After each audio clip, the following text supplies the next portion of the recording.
Assalamualaikum, hai semua. Nama saya Aqib Irsyad. Berumur saya 18 tahun. Saya telah tamat latihan yang pertama, sijil kemahiran tahap 2 iaitu Lithographic Offset di Giat Marabangi.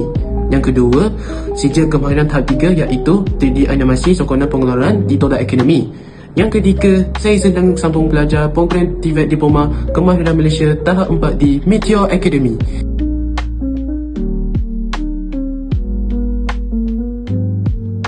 Antara cabaran yang saya hadapi ketika menyambung pelajaran sijil kemahiran dan diploma kemahiran di pusat kemahiran ialah menyesuaikan diri dengan suasana pembelajaran yang lebih praktikal.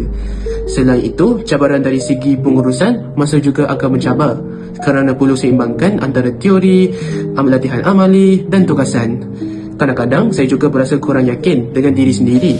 Tetapi saya cuba atasi dengan terus berusaha bertanya kepada tenaga pengajar dan tidak mudah berputus asa. Walaupun terdapat pelbagai cabaran, pengalaman ini banyak membantu saya menjadi lebih berdikari dan meningkatkan kemahiran diri.